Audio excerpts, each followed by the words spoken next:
Hey everybody, and welcome back to another episode of the Bro Seriously Gaming Podcast. We are on Season 2, Episode 7.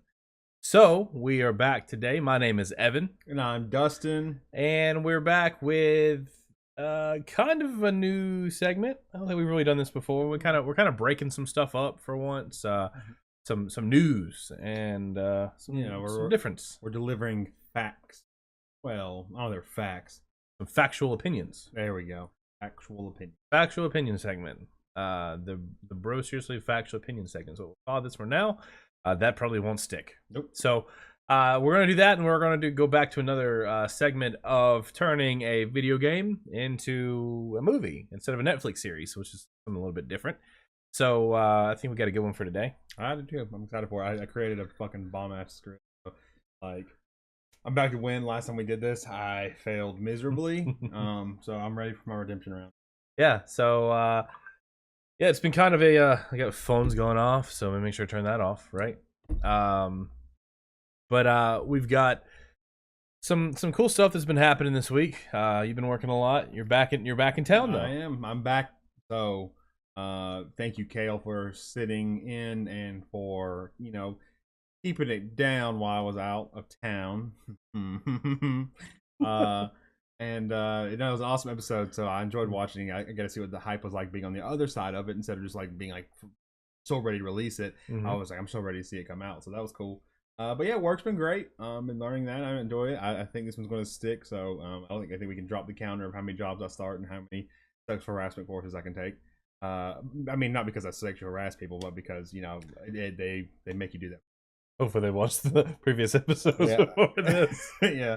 How creepy. His name checks out. So straight creeping. Yep. But yeah, how about you? That's not enough about me.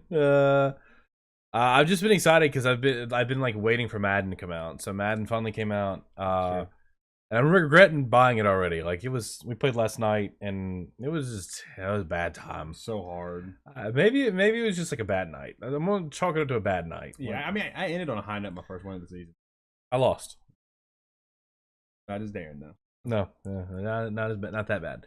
So we're gonna get into it though. Okay. So I think we decided that I would do my news piece first. We haven't really given a lot of information on what we're doing for each other. We knew the topics, but we didn't really discuss a lot about what we had found. Right. So we like to make things surprises for everybody, even the people on the show. Yeah, so it keeps things spicy. We think, at least, and it keeps things interesting. I feel like if we keep things too scripted and we know exactly what's going on, it's like we have to act. Oh my god, like that's crazy! You found that out. My fake laugh is off. Yeah, that reminds me. Like I was watching, really off topic for a second.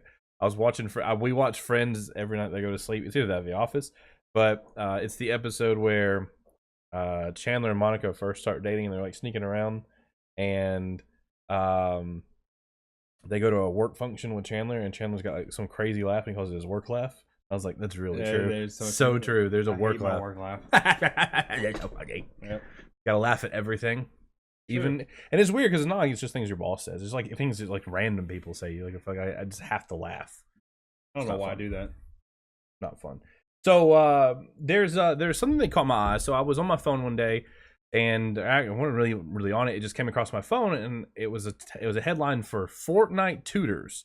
So I'm sure a lot of you have seen stuff about this. It was really interesting and just really strange to kind of see that came across. It was actually Bleacher Report. So on Bleacher Report, it came across my phone that there were now Fortnite tutors. So the way this works is, at first it was for parents to give to their kids. Like kids could go and they do it. And it started off a few weeks ago. And you're paying about $10 to $20 an hour to teach somebody how to play Fortnite better. And there's like testimonials and stuff. Like one kid went from like never winning, and now he wins like 10 to 20 games. So I'd say that's a pretty winning formula. That's not bad. What you did there. Yeah. Yeah, I mean, if I'd only pay for like one session, $1 and I won more games, pretty good ROI. Damn. Damn it! If you're not watching, you don't get to see that. But either way, so you could pay $10 to $20 an hour. You could increase that level. But so then there's now a company called Variety Tutors, and they're not primarily just for gaming. They have like 40,000 tutors, but they charge about $50 an hour. However, the clientele has changed a little bit. So the clientele is actually the parents now. So the parents want to learn how to play Fortnite so they can play with their kids, because they were trying to play with their kids, but they were so bad at it, it wasn't fun. I like Fortnite. Yeah. It's like video games in general. Pretty much. I don't know. I don't know what they're confused about. So the crazy part, right? So $50 an hour. I mean, that's a big chunk of change for an hour's worth of gaming. Because you got to think about it. Like, okay, so when do they start the session? Like from the time that you load into your first game, like. Yeah, I mean, one game's about 30 minutes. Yeah, I think the average is 20 minutes a game. So 20 minutes a game, and they teach you how to play, how to get better, and like apparently it's like a way for kids and their parents to bond, because that's what the kids like to do. So that's what they're figuring out how to do. I remember, I think maybe you and I both saw this about Terry Crews, how he's a gamer, and he built like a custom PC so he could play with the kids. Remember that? Like, nope. I swear that was you and me. It wasn't me. Yeah, so Terry Crews, if you don't know, is the guy that's on White Chicks and Everybody Hates Chris. Spice. Old Spice, yeah. So apparently, like, he became a gamer later in life. Like, I think he's in his 40s or 50s. And he's still a monster. But his son's a big gamer, and so he built a custom PC, learned how to do it, and then that's how him and his son bond. So kind of the same concept here for Fortnite. Is that there are 125 million active players in Fortnite right now, and they're projecting that it's going to be a $2 billion game. $2 billion game for a free-to-play game. That's insane. That blows my mind. Yeah, like, I mean, there are games that you pay for that don't make that much money. And so I think this goes to show a very different model that's coming for gaming. Some people would disagree. I think some people don't like the Fortnite model. Some people think it's maybe changing the gaming industry, maybe not even for the better, but it's changing things. So I tend to think it's kind of changing things for the better, honestly. I think, like, I take the approach that what's it called? Any news is good news. Yeah. Or what is that? It's any press is good press or something like that. Yeah, because like anything is bringing spotlights into gaming. It's bringing Twitch into more of a perspective for people. Now when I talk about gaming to people, they ask me what I did so long. It's like, I was working on building a brand and Twitch and stuff, and they're like, oh, but I don't know what that is, or they may say I've heard of that, but you're like, oh, you play Fortnite, and that's like usually the first question. And it's like, and I mean, kind of, but not really. Yeah. So I mean, I think it's brought good attention to it. It may not agree with everything, but I think overall it's good. Yeah, I think it's bringing attention to the gaming industry. It's bringing attention to gamers. Maybe not necessarily like Twitch, but I think the emergence of people like Ninja, Lupo, Tim the Tap Man, all of the really big streamers, Dr. Disrespect, all these people that play it, I think that's bringing this into the fold as well. So, Dr. Disrespect. Hey, did I saw him play a game? Hey, yeah, I've seen him play. Never seen him play. Yeah, I watched the YouTube video. Now I'm starting to question it because it's so close to fucking battle royales, I guess. So what's crazy is Variety said that they get 50 to 75 inquiries from parents every hour about their service, and they're actually trying to find tutors on how to do this. I thought it was kind of crazy. Like it's so popular that they're like, I will now get good at Fortnite. They're searching their 40,000 tutors that they have and trying to find people that can teach you how to do this because they can't like meet it quick enough. So holy shit. Yeah, so it's kind of crazy, right? So one other piece to add to this, I thought it was just a really interesting side piece that actually one of the people that I work with, Laura, in one of my stores, she had told me that there's a kid from the town that we live in, or the city we live in Huntsville, that was going to the University of Auburn. And I looked it up. There's actually a video of it, and we'll try to remember to link it in the description, which we'll probably forget to do. But if you look up, I think I looked up Huntsville kid Fortnite scholarship. So that gave away what we're going to talk about. So there's a kid that was going to Auburn. He started playing Fortnite about 4 months ago, and I guess he's just a really good gamer in general. Based on the video, he's a Twitch streamer. I didn't see his tag or anything anywhere, so I couldn't find him. But he was on Snapchat, and there was just an ad that popped up on Snapchat and it's Ashland University in Ohio, but he got a scholarship to go to college in Ohio to be on their competitive Fortnite team. I thought it was kind of cool. Yeah, I mean, maybe shit. That's maybe that's why people are investing in their kids' futures now. that makes sense. Yeah, like, oh, you can keep playing video games. It's fun. Yeah, it's competitive for college, junior. Uh, that is crazy though. The thing that you can go to college to play or get paid, your school paid for it. I mean, technically, you're getting paid thousands of dollars. Technically, in essence, like if they're paying for your school. That's true. So it's awesome though. Yeah. So I was, I kind of knew about there being Fortnite tutors. I had some class questions. Okay. And you answered. Yeah. All right. So first question though. So what would you be willing? Would you be willing to pay for this? For Fortnite. For Fortnite? Huh. Yeah, I think so. Like, yes and no. So, I would say, okay. I would say no. Okay. But I think that's just because like the game doesn't really like appeal to me. Are you not like one of those parents you just suck and it doesn't appeal to you? Maybe. Like I feel like if I was good at it, I'd probably really like it. I probably would really like it. But I mean, I would throw a $10, $20 at somebody. Like I'd throw $10 or $20 at somebody and say, "Let me see what happens. Like let me see how they're going to teach me and see if it's actually beneficial." I can agree with that. Another thing is like, we kind of touched on it, but it was like, what do you think the sessions of them going over? I mean, you don't really know Fortnite. So yeah, say that, but like I can imagine like parents like, all right, so what's this button do? Like this is awful. Like it sounds like the worst job in the world. Teaching people how to use technology is one thing, but teaching them how to play a video game or incorporating technology into this sounds just like, especially if it's like over a mic or something. Like you can't. Like, oh my god, just hit that button. It ain't working. But why do you kill me so quickly? I'm like having that playground mode makes it easy to teach work that way. That's true. They take it away, man. It's like their job just got extremely hard. All right, now we're dropping in. Yeah, wait, what do you mean? Well, I want to practice though. I ain't no option for that. So, so practice mode here. Yep. That's what that would be. That's my nightmare. That's why I couldn't be that tutor. Like I couldn't be a tutor. Like it's bad enough teaching people how to use cell phones and things like that. It's so much. I feel like this would be so much worse. Yeah, so much worse. You're right. Yeah, I'm not gonna. And so a thing here, I guess, like, how do they judge if they're a successful tutor or not? I don't know if there's like barometers to this. Like, do they like obviously like for a student, you're like, oh, I started as a C level student, I moved to a B plus or an A level student. Like on this is like judged by like how many kills you now average or like how many wins you get. Like I'm sure there's something. Like I mean, maybe it's by like repeat sessions or something. Like I feel like I'm actually getting better, so I'm gonna keep doing it. Like I feel like that's what I would do. Like I test it, and if it worked, and I felt like I was getting better than. That's true. I can see that.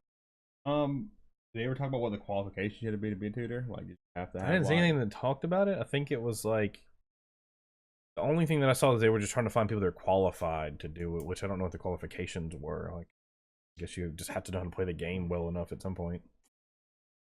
I'll just be looking on Twitch, like I guess. That's true. I wonder how much like a session will. Like the top in the world people at Fortnite, how much that would cost. God. So my last question, a couple ones, but like I think this would be interesting because one of them was like, do you see this becoming a regular profession or side hustle? Like, I think that's yeah. Like I think, and that's a really interesting question because I think I see that becoming more prevalent as eSports and stuff evolve. Right. As like this is like having a quarterback coach if your son plays football, or having an agility coach if you're a running back or whatever it may be, whatever sport. Like there are coaches and trainers for those types of things.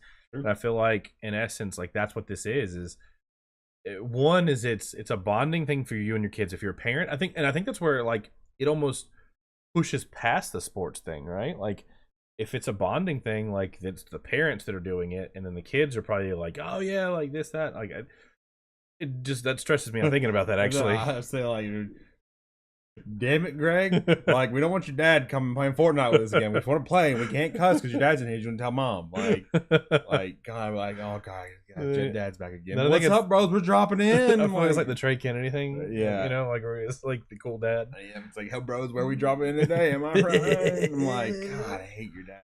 Holster the guns, Tim. Yep. Just holster the guns, man. But I think it's really interesting because I think, that's the big difference is that with the tutor piece here is that you're actually planting just the kid, and it's like a I don't know, 2-for-1 special in essence. Like if the parent is like trying to get better and the kid's already good, and maybe the kid's gonna learn some tips along the way. It's just kind of cool, and I think that as games continue to come out, they become popular, and that's where I think the industry evolves as well. As it won't just be Fortnite. Right. No, I agree with that. Like I think that becoming a real profession be interesting. I think if anything, it shows people to go after what we go through bro seriously, is going after your dreams and your goals and stuff, and being able to do what you love, and like it's really cool. Like because eventually, I imagine we could have a whole section of tutors in the community for people like that you get for being part of the community. Like that's pretty cool. I'll be a Rocket League tutor. You should play goalie. Last question though. So, what do you think Mom and Dad would have said if we would have gone to them and been like, "Hey, we want you to pay for lessons for us to get a tutor in this video game"?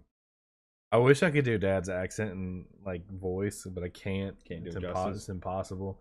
I think they would just laugh at us, honestly. Like I feel like Dad would tell us how stupid it was, and like I'm not spending money on that. And I feel like Mom would be much nicer about it, but like I don't. It wouldn't have happened. Yeah, it definitely wouldn't have happened, which is unfortunate. Yeah, which is unfortunate. But times have changed, and like I mean, we're not that old, obviously, but I think even in the short amount of time since I was 18 and since you were 18, kind of thing. Like I mean, you're talking you're 24, so 6 years. I mean. In 6 years, I mean, the PlayStation 4 wasn't out back then, was it? I don't know. I don't think it was. I think PlayStation 4 came out for almost 5 years now. So yeah, I don't think it was out. So like a different landscape. Obviously, technology's come forward so much. So it wasn't nearly as serious and prevalent as it is today. I think gaming has always been kind of big, but now it's just become much more prevalent in our society. True. That's all the questions I got for you. Sweet. So, tell us what you got. All right. So on the nice transition over to what we were talking about with esports and professionalism and things. So I decided once again, crazy we got our topics really off of sports pages giving us these topics. Mine was about Overwatch League, and so it's interesting because I got the notification on ESPN. I think I got 2, but I know the one that really drew my attention was it said that Overwatch, that Atlanta just got approved, or they just got added on to be a city for the Overwatch and have an Overwatch team in the Overwatch League. And so, repping our city as we always do, put on for your city. ATL is always home. I was like, cool. Look into this and see what's going on. And so I did a lot of research on the Overwatch League. Part of that I guess team being founded, and then also with wanting to see what the Overwatch League really was. So let me start with that. The Overwatch League last year was its first year. It's abbreviated OWL, OWL, Overwatch League. Clever. Yep. Do they have owls anywhere in the logo? I don't think so. But so they the Overwatch League started last year though. There were 12 teams. There are 2 divisions. There's the Atlantic Division, and then there is the Pacific Division. And the really cool part about this though is that it's international. So to be a part of the team, you'd be 18 and be able to travel internationally, because they have 9 teams in the United States, 1 team in South Korea, 1 team in the UK, and 1 team in China. And then Atlanta just got approved for 1, so another team in the US, and then China just got approved for another. Why are there so many in the US but so few everywhere else? Because Blizzard runs it. The American company? Okay. I figured they were, but I mean, it just is. I don't know. But that's the other thing in travel international. But the team that won it was the London Spitfire. They won the championship team this year, and their team is full of South Koreans. I don't know. Like there was like I remember reading something about it. It was kind of weird because they're like, "Is that fair?" And they're like, "Yeah," but it's like, it's like saying you get because you played college at one college, you in another state, you couldn't go play in another state.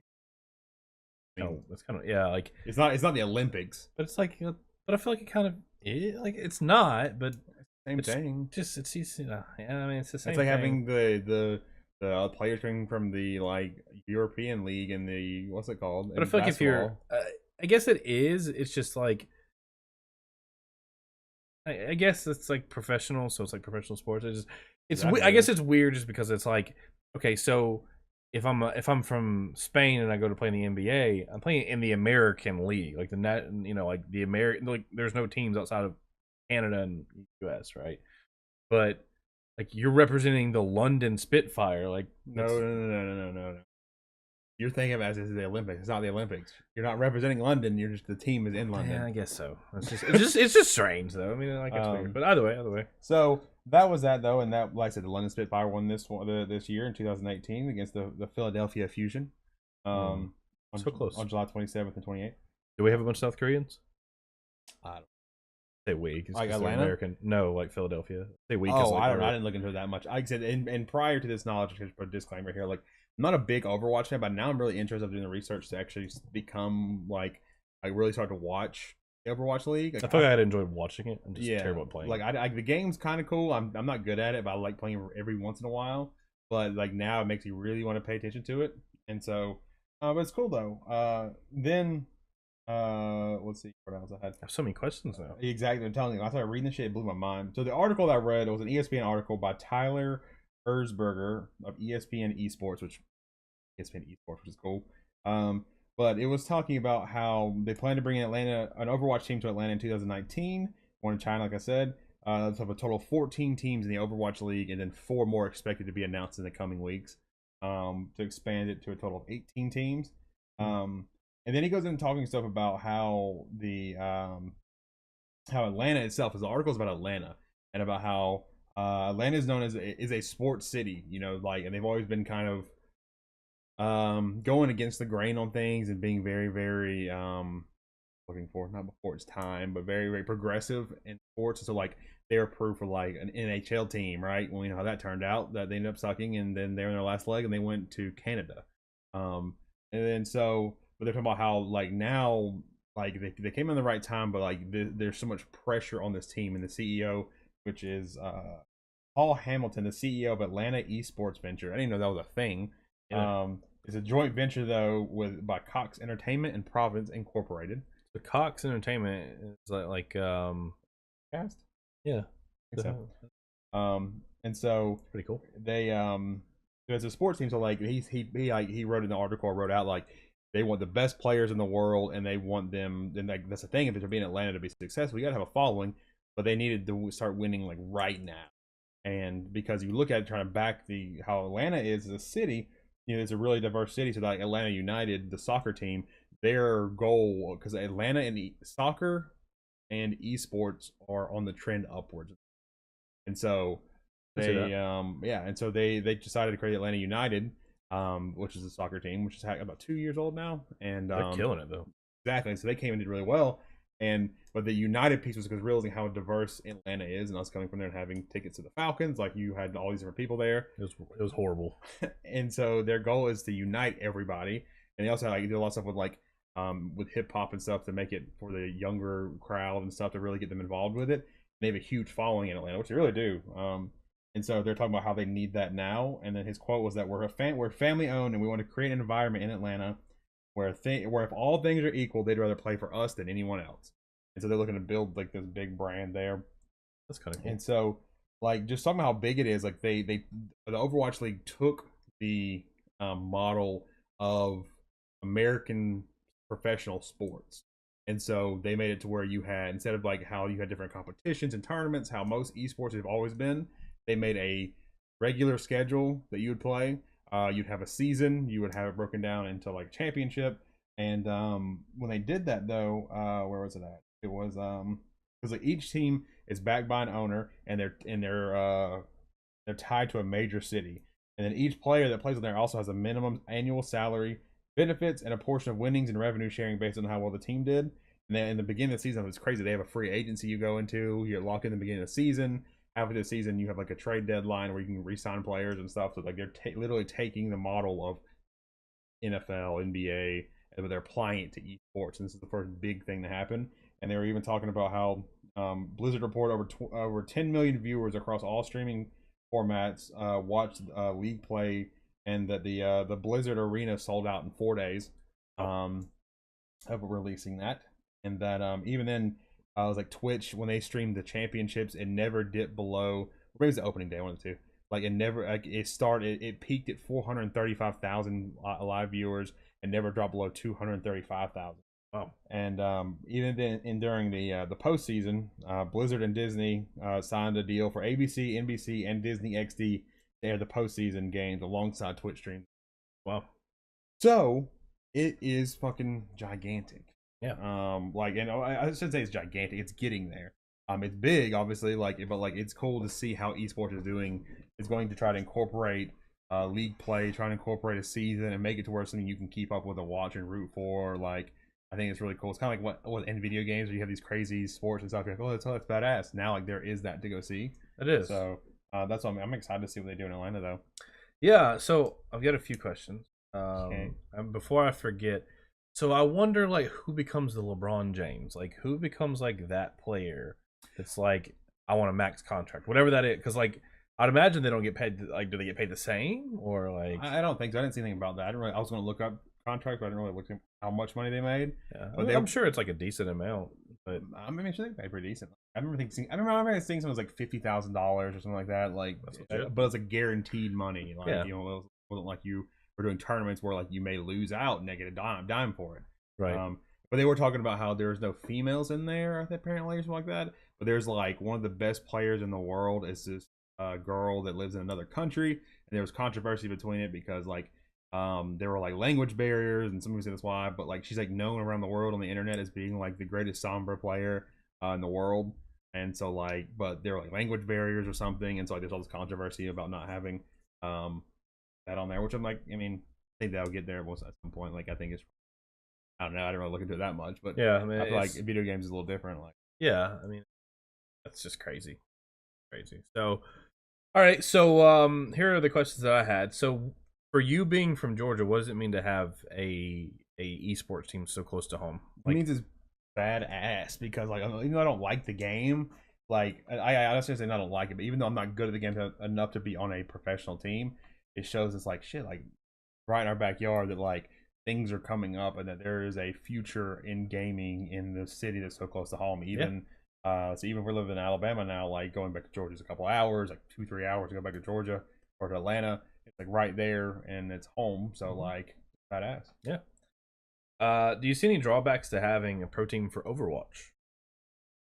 I don't see a drawback from it. Like I think that everything it's kind of the same way as Fortnite. Like it opens it up to other games like Rocket League going into that, or any competitive game really. Like, you know, we watched the Fortnite Summer Skirmish that one day and it was fun to watch. Yeah. I don't think for Overwatch there's anything bad. I think if anything it gives people like goal to go towards. Like if you want to be a professional player now, and unfortunately when you have shitty people who don't want to believe in your dreams and back you on things, like now you can say, well, listen, like I want to be on this team. There are all these teams in the United States, even like I want to play with this team.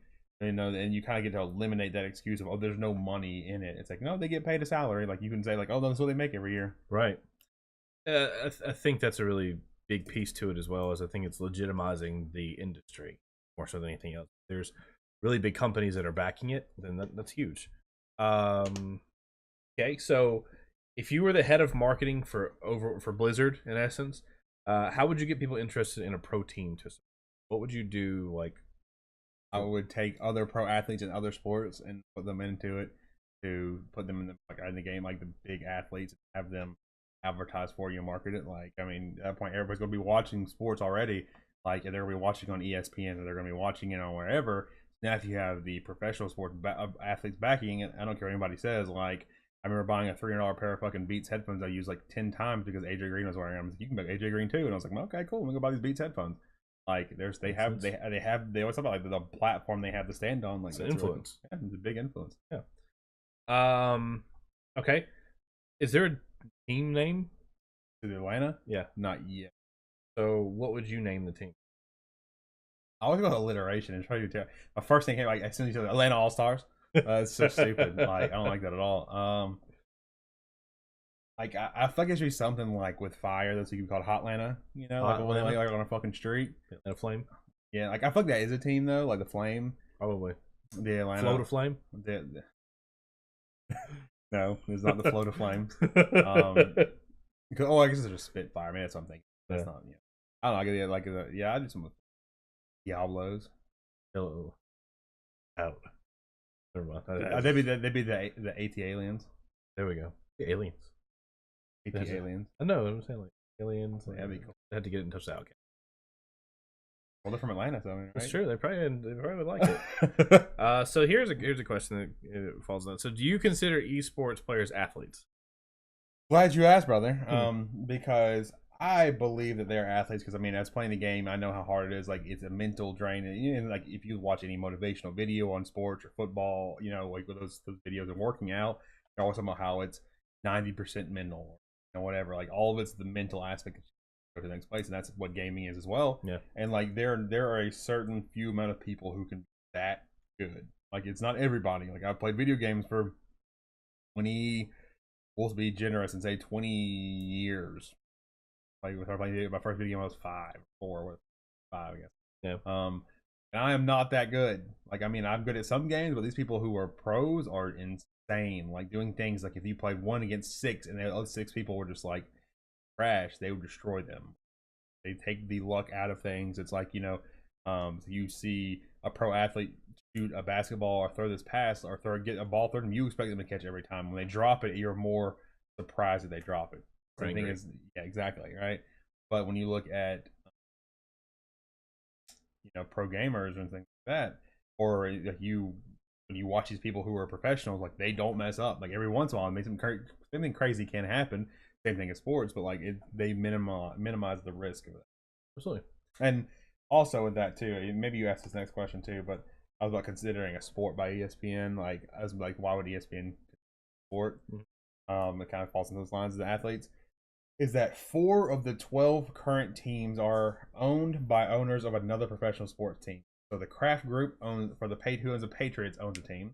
The New York Mets, the people who own them own a team. The Philadelphia Flyers, a hockey team. Yep, they own one. And then there's a combination of people own it, but the group of people, or guy or girl, or whatever, that owns the Rams, the Nuggets, and Arsenal Football Club owns a team as well. Oh wow! So people who own professional sports teams are owning esports teams. So we want to say they're not athletes, but the people who own these teams are buying and investing in these teams. Like there's something in the water that's like, you know what, this is it. Like, yeah, that's crazy. Like the owner of the Patriots. Like I hate the Patriots right now. Yeah. Like, what was I say? It's like bittersweet. It is. Like I it's respect validating, them. but it's fuck Robert Kraft.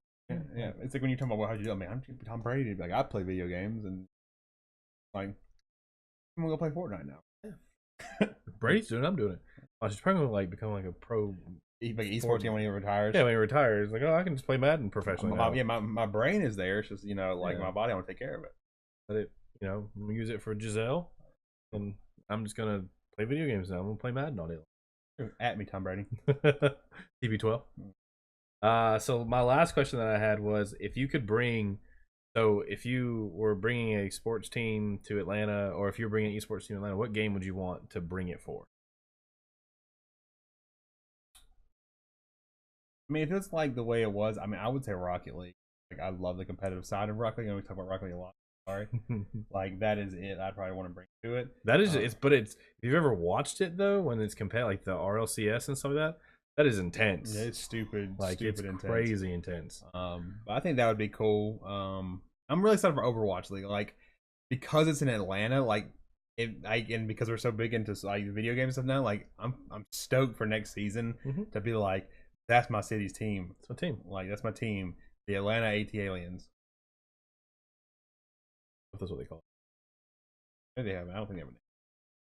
Just in case, if you need a new name, you give anybody credit besides Outcasts. Us, bro. At the bro. Seriously. Cool. So, so that's kind of the new segment for this week.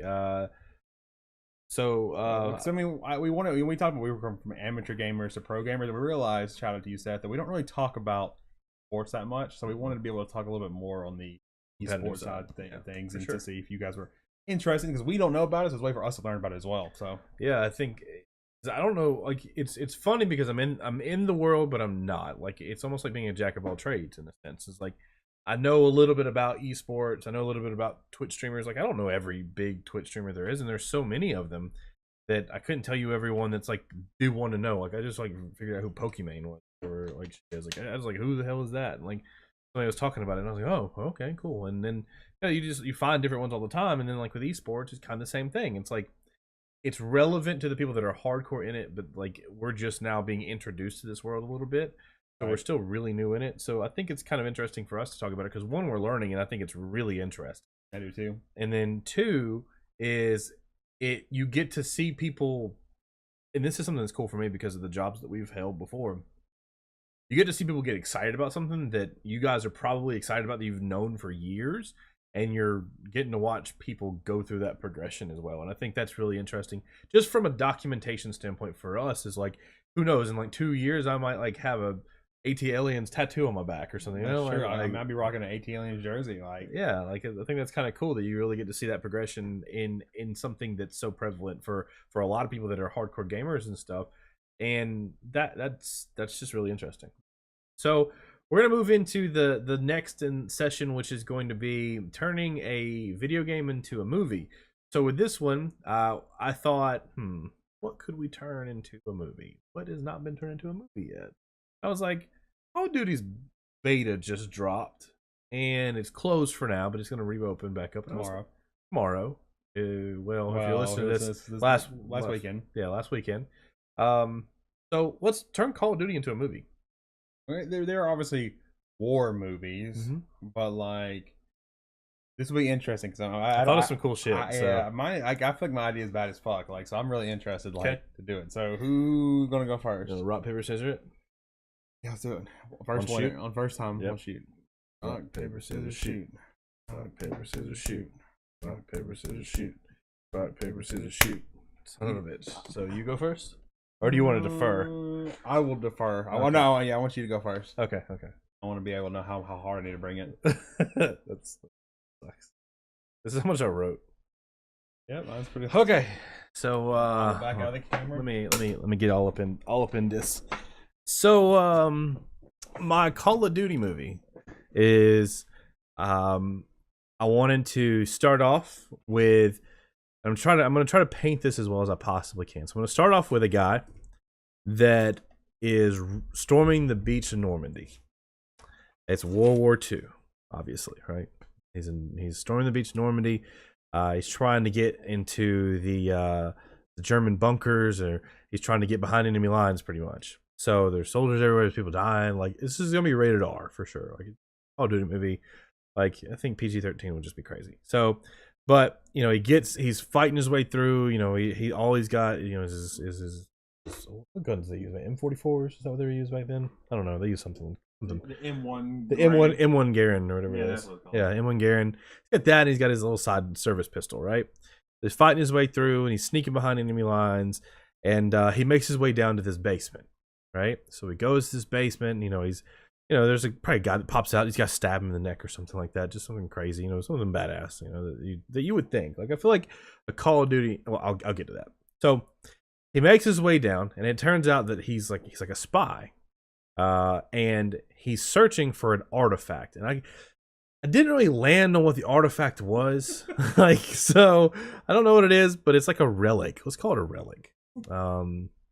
That he finds, and then the next scene is him fighting his way back out through Nazi, you know, forces and all these different things, and it ends up where he passes it off to someone in the back of a truck, and then you see him get shot in the head and he dies. Okay, so then it takes you through so what it does is that's the opening scene. Okay, so that's the opening scene. So during the credits that play, kind of like when you watch James Bond, like there's like that kind of like scene. It shows this relic being passed around to every major conflict up until modern day. So then we meet two soldiers known only as Tiger and Champ. And so they're both part of like a Black Ops squad that goes in and they're breaking into Korea. So they don't know why they're going. They just know they're supposed to retrieve something. They don't know what it is or anything crazy. So they're told it's a piece of intel. It's something no questions asked. You can still win it. So they go through. Obviously, they're sneaking in. You're seeing the typical stuff, right? Like breaking people's necks. Like putting people in sleeper holes and dragging them away. Just like the usual stuff, right? So they grab the artifact and like the alarm goes off because of course it's booby trap. Like, of course. Duh. War movie. Yeah, duh. Espionage. Yeah. So at the climax of the movie, they are pinned down by Korean forces and they just decide we can't sit here any longer. We gotta go after it. So the camera is looking at him, turns, and all of a sudden it turns and it's in first person mode. So then the next bit is just them in first person mode going ape shit on some Koreans. Like you just see them like and like each like Tiger and Champ both have like a signature like thing on like their forearm or their like tattoos. Like one's a tiger and one's like I don't know what Champ would be, but like a trophy or something maybe. I don't know, something like that. Maybe like a trophy with some dog tags on it. Like that'd be badass, right? So you just see them going through the killing people and all this stuff, and they clear the damn room. And they get out. They escape. They get to the chopper, and they're gone. Right. So the end of the movie is them giving this artifact over to President Trump, or whatever they want to call him, President Crump. And as soon as they give it to him, he calls in the Secret Service. They arrest them, and that's the end. So it sets it up for a sequel. But I wanted to make sure that I taught this. So I wanted this shot like an 80s action movie, like over the top, like crazy shit, like just machismo galore, like, and one-liners. So speaking of one-liners, I wanted to give you a few one-liners that I thought of. My question says best one-liner of the movie. Yes. So I've got 3 for you. So maybe you guys can decide which one's your favorite. So of course there's this one, and I don't know who says this one. The other 2 I gave specific ones. It's not my job. I'm a Call of Duty. It's good, right? And then Tiger snipes a Korean soldier. Target down. With a count. And then this is Champ talking to his commanding officer. Did you just question my patriotism? Because I'll beat the red, white, and blue out of you, sir. So that's my Call of Duty movie. I'm gonna call it Hold on 1 second.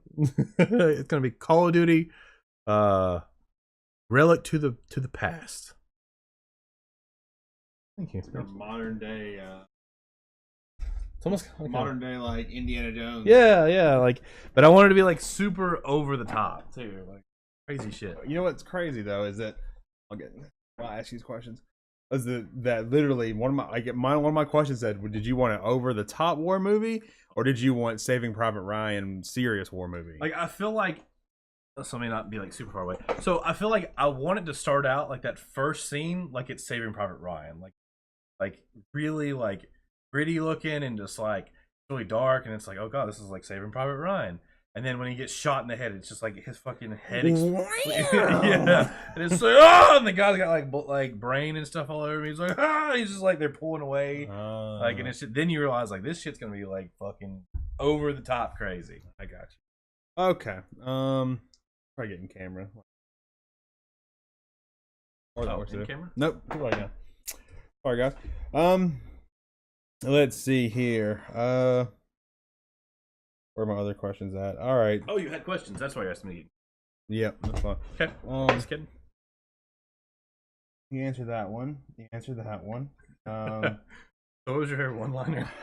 I think the last one, Champs, is my favorite. Right. Yeah. I kept trying to think of like patriotism. Okay, I wanted how do you? I was like, I want to make a dick joke here. Like I wanted him to call his dick like something. I called it at first. I called it Are you questioning my patriotism because they call my dick the Liberty Bringer, but I didn't know how to tie that in. But then I thought of that, and I thought it was much better. So how would you turn this movie from an over-the-top 80s movie to a Saving Private Ryan movie? How would I flip the script? Okay. Okay. So instead of like, I think what I would do is I would make the artifact like a weapon that was like special to the guy that had to get it. Like it was like the gun that killed his father or something crazy.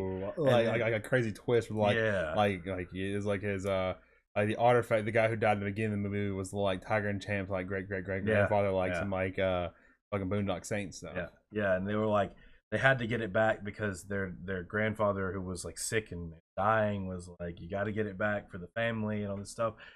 And so that kind of almost ties into what I originally was gonna do. Oh, but don't tell me that, just in case. Okay. I'll please remind me to come back to it because.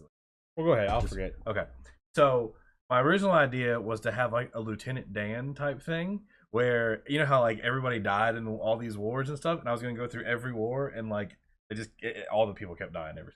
So like, so that was a good idea. I like that one too. But I couldn't. I was like, this is so stupid. Like I don't know how to make this like any bit serious. All right. Who would you cast Tiger and Champ to be? Why did I not think of this question? I don't know. I should have known that was coming too. Every time. Okay. So who would I cast as Tiger and Champ? Okay. So I want two people that could pull this off that similar but over the top. Hey, Jake Gyllenhaal and Ryan Reynolds. I won't. I would say as for Tiger, I would choose Chris Pratt. And for Champ, I would choose.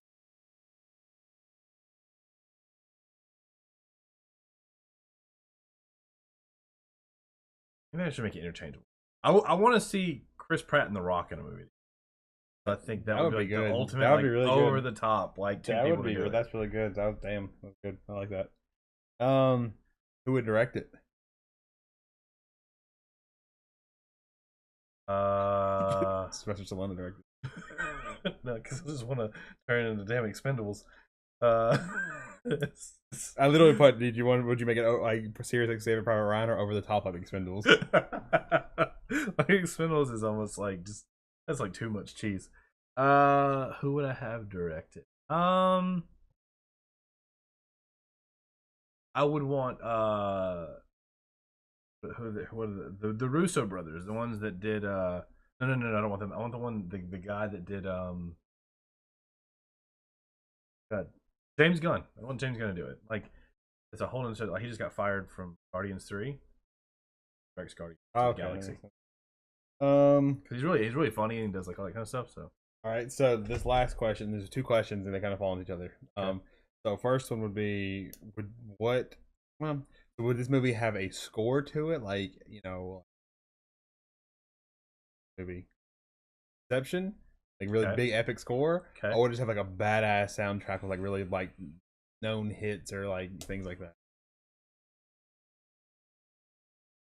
Yeah, it would definitely have like remixes and stuff like that, like for sure. It'd have like a lot of 80s stuff in it. Okay. All right. Question actually, I was going to do two questions, but that was going to be hard to answer. I was what song was going to be playing in the first person scene? First person shooter scene? Yeah.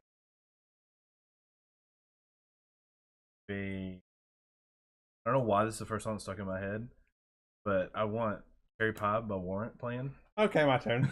God damn it. All right, guys. There we go. All right, I don't know why I have this notepad because my notes are on my phone.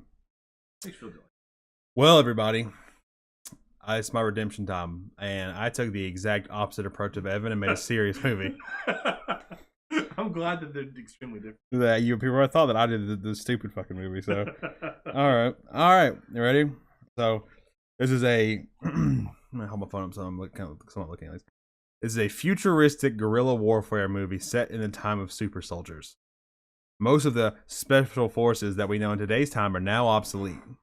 A task force has been established of the firstborn of powerful military leaders have been trained since birth on how to eat, sleep, fight, everything. Think 300. All right.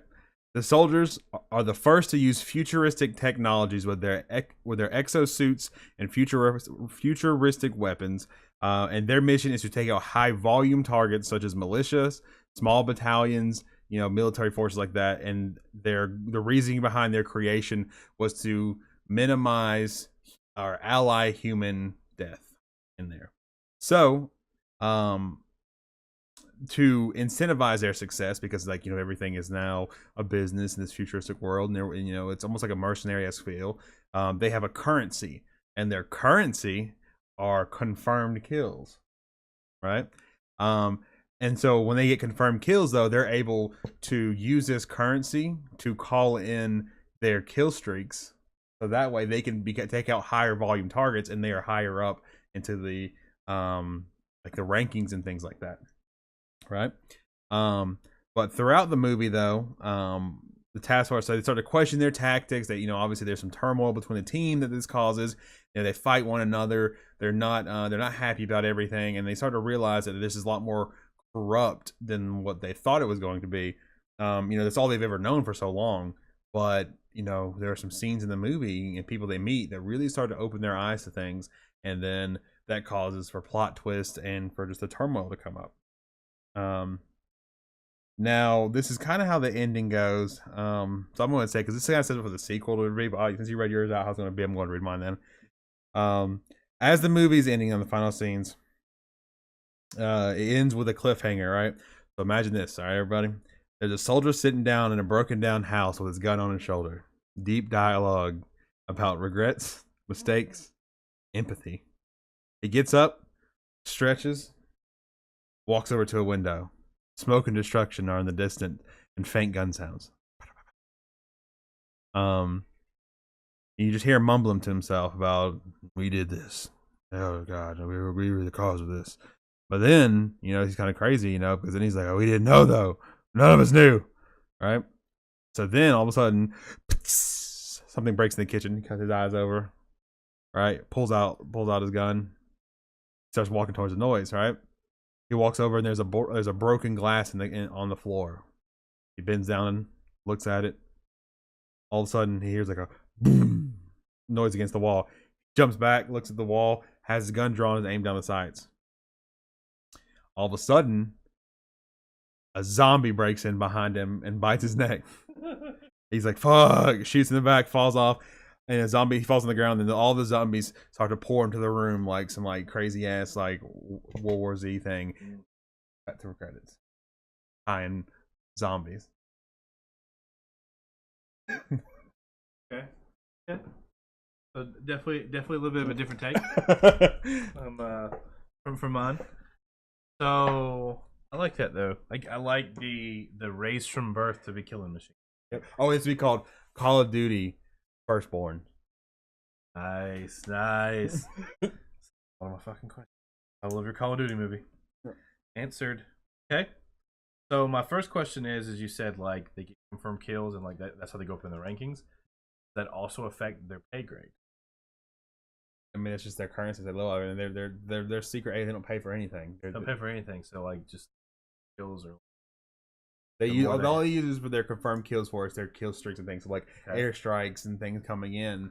So that's not like their leveling system up as a rank. No, I guess they do. You were known for because that means because their goal is to take out high volume targets. So obviously, being able to drop just a shit ton of missiles on something is going to get you more kills, and so their confirmed kills are so much higher that they're known. Their rank and prestige. Their prestige goes up because they prestige. See, there we go.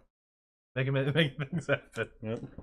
All right. So, if you could compare this movie, the way it's shot, to how would let's just say, what movie visually? What would you compare this movie to? I don't think how to say that correct. I don't really think of that question. When I see it, it's because I have to direct it. It's like a really dark and grainy type feel to it. It's not going to make any sense when I say this, and it's going to get So right. who would direct it? Clint Eastwood. Oh, of course. That's good. You'll say it's going to be like that grainy feel, like Gran Torino. You know, where it's like it looks like there's that like film over it, or it's old school, but it's not. It'd be that kind of like a real rustic type feel too. You're taking like a old school throwback. Yeah, but it's a. But it's futuristic. It's kind of like how you see like some of those like Fallout commercials. Yeah, because it's told in the future, but almost from like a past point of view. Okay, I like that. So, so who plays your main character? Good thing you asked. Oh, you actually looked this up this time. Nope. It's between two because I have a lead role, a supporting actor, and then 2 to 3. I really have 2 notable mentions. Okay. So my lead actor would be what's his name? Michael J. White. Yeah, the guy that plays Spawn. Yep. Okay. Or Jeremy Renner. Makes sense. I feel like it was a toss up. I don't know which direction. I feel like if I went, Mike, like that's not, I don't know, a serious role, but it could be badass though because he kicks a lot of ass. Yep. But then like I can see the serious role, on, and that's difficult. I don't know. Like I think those make different movies. Jeremy doesn't play. Wait, no, not Jeremy. My bad. Fucking Bourne. No, yeah, he plays Bourne, but he shoots the arrows. Not Hawkeye. Hawkeye. Yeah. Wrong movie. Yeah, but I think he'd be really interesting too. Okay. But then the supporting actor. Okay. Ready for this? Yep. Natalie Portman. Okay.